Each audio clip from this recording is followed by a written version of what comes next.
OK. All right, let's turn our attentions to Arsenal because they're 4 points clear at the top and appear to be benefiting from their recruitment in the previous windows. Dharmesh, do you think they'll go again in January? Look, it's not a window where Arsenal are usually that active. The last time I think that they signed major players for the first team squad was back in 2023, January 2023. Leandro Trossard came in. He's not a bad signing. Jorginho, you could say, was a success as well. Jakub Kiwior came in that window as well. He's since gone out on loan with the view to a permanent deal as well. So maybe that one didn't work as much as Arsenal would have wanted. So I'm not expecting Arsenal to be that busy in January unless one of two things were to happen. There's a major injury before then, which they did have last January when Gabriel Jesus injured his ACL, and he's only on his way back now. But I think all the Arsenal fans then were imploring the club to bring in a striker. And I think Arsenal were very well aware that they needed to bring someone in. But I think they wanted to keep their powder dry a little bit because they had longer term plans. And if they had signed someone like Ollie Watkins, who they went for, there was a big differential in the price between what Villa wanted and what Arsenal were prepared to pay, up to £20 million. And Arsenal weren't prepared to bridge that gap. So they said, let's not do it in this transfer window. We have got other longer term targets that we can exercise in the summer. So that's one reason if there's an injury, or if a long term target or a market opportunity that's far too good to turn down presents itself. And that in itself is a rarity in a January transfer window. And if you add on to that, Captain Martin Odegaard, Noni Madueke, Gabriel Jesus, Kai Havertz, Victor Gyökeres, Gabriel Martinelli, they're all currently out injured at the moment. And they are all expected to come back, well, the majority of them, once the international break is over. And towards the end of the year, you should see all of those players back. And for some of them who haven't played the entire season, it's almost acting like the old cliche, it's like a new signing. So the squad looks like it is built to challenge on all fronts this season. And it doesn't look like, at the moment, it can change, of course, that they'll need to reinforce in January. Terrifying for the rest of the league, you'd have to say. Let's talk about Andre Berta, because that was his first window, wasn't it? How do you feel that he settled in then? I mean, big shoes to fill after the general Edu, consensus is it's been a success so far because they had a massive transfer window in the summer, his first summer transfer window at the club. They're 4 points clear at the top of the Premier League. By and large, all of the signings that he's brought in have contributed.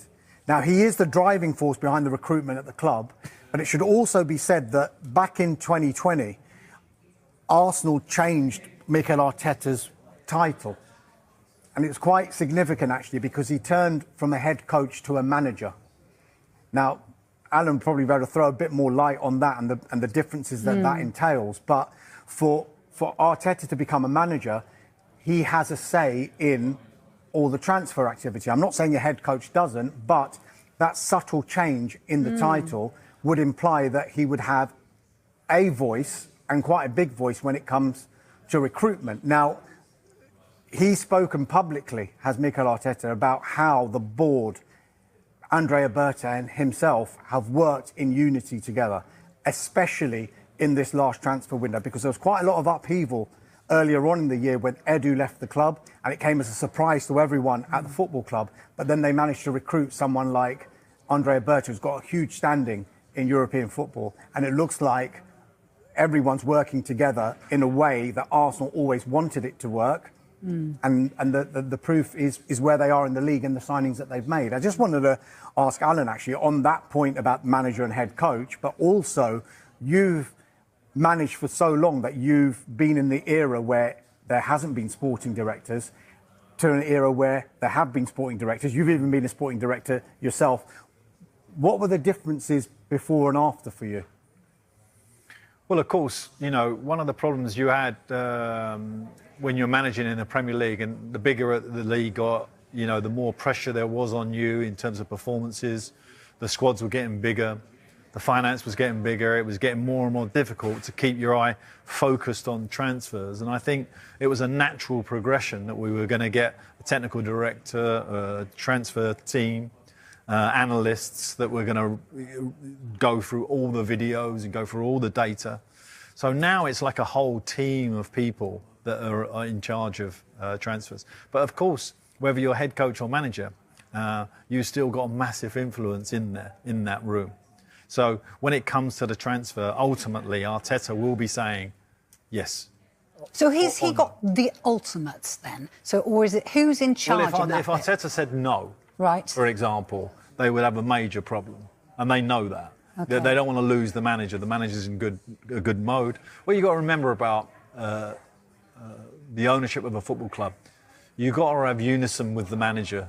You've got to, right? And if you fall out or you start getting friction in that relationship, then you have got problems. And Nottingham Forest have had that issue with Nuno this year in particular, where Edu and the whole thing seemed to fall apart. So it is an important role, and it's when you're getting on and when you're winning and the transfers are all looking great, then everybody's happy. It's only when the errors come and the fingers start getting pointed where you put him up or... But it sounds like then there, with Nuno, then the sporting director won. Well, I don't know if he won. I wouldn't say he won. But it was Nuno that ultimately left the club, wasn't it? Nuno ended up at West Ham manager. So he won as well. He got paid off Nottingham Forest and he got a new club. But you hear where I'm playing devil's advocate. Yeah, of but course. it sounds like you said there was a... I didn't say there was a problem between Nuno and Edu. I was saying there was a problem between the three of them because actually that is an important relationship. One of his jobs as a technical director, who said to me, you know, that I did that role, was my job was to protect the manager, mainly. That was how I felt, from the owner. The owner was a very emotional person, you know. Manager's got to go, you know, this is not right. And I'll be like, oh, it's okay, give him time. Well done, Alan. Yeah, well, of course. But that is a technical director's job. It is almost to try, in the calm light of day, like on a Tuesday after a Saturday game, to bring some realism to the result. To say, OK, well, the XG was great, you know, and we had great performances. OK, the result didn't go away, and calm the owner down. And so you get that. And if you get that relationship with the manager and the technical director working together and on transfers, then you got a winning mentality. Just in your managerial career, particularly when you worked with a sporting director, was there ever a time you were saying if there's not unison, then there's a problem? Yeah. Was there ever a signing at any of your clubs that was made that you were saying, this is not a good idea, I don't want this player? And what was the end result? Yeah, the end result is there was a few that got signed. And actually, one of the... Are you going to name any? Yeah, no. There's a funny story because Alan Carr, who's just won Traitors, yes, who's brilliant, right? We loved it, Some people have got it on record. Oh, sorry. They haven't. It's too late for that. His father was Graham Carr, the famous manager, of course, right? And he was my chief scout at Newcastle. And when I went, he was very powerful at Newcastle. And he had an opinion about a player that was very difficult to kind of budge. So he was like, yes, 100% we should have him. And I was like, oh, no. I don't think so. We should sign him. And I'm going to give you an example to sort of clarify how that went. So I was at Southampton previous to Newcastle, and I wanted to sign Adam Lallana for Newcastle. Do you need a win more than Tottenham, do you think? Yeah, I think so. I think it's a derby, so I think, you know, the form does sort of go out the window. Like, it doesn't matter where you're sat in the Premier League. If, you know, Arsenal are top, Spurs are top, whatever, you just want to win that game. But I would probably say that we probably need it slightly more. You know, we're going for the title. We want to look to, you know, go back to winning ways. Obviously, we drew at the weekend.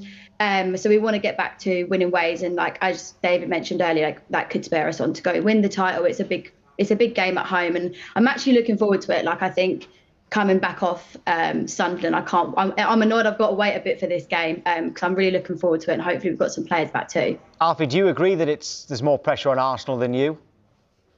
Yeah, potentially because of the point in the season, I think dropping points in the title race at this early on can sort of have a bit of a snowball effect. And I think that the pressure's a little bit off the expectation in terms of league position for Thomas Frank. I think we could sort of finish 5th or 6th and it'd be okay, or as par for Thomas Frank in his first season. So I can understand the value sort of for Arsenal, but it's not a derby. I mean, I think everyone was going to win it as much as each other. And personally, it's been way too long to win away at the Emirates, so I'm absolutely desperate to get one over them. Tottenham goes in and derails Arsenal's title chance. There you go. Look at that. Alfie, that's what you want, don't you? The perfect prize. The perfect prize. It'd be great. Tia was trying to stifle her anger there when you said that. Tia, over the years, I remember, like, if you think of like the Manchester derby, Manchester United for a long time were literally in a different league to Manchester City. Now Manchester City sometimes don't really see Manchester United as much of a rival as it once was, just because of the last few seasons. With this one, for you, Tia, do you believe that you're kind of in a different, not league, but you've got different aims, you've got higher ambitions than Tottenham now? Yeah, I do agree. I think, I don't think it's as far-fetched of how different it used to be between Man City and Man United. I think that was completely like men against boys, essentially. But it does feel a bit more like, like we're talking here going like the title line of Spurs come to Arsenal is derail our title race. Do you know what I mean? Like, it sort of just shows the difference in, like, I'm not sitting here saying like we're a league above Spurs, because like I don't think we're yet. Yeah, you but are. Like a little bit, okay, a little bit.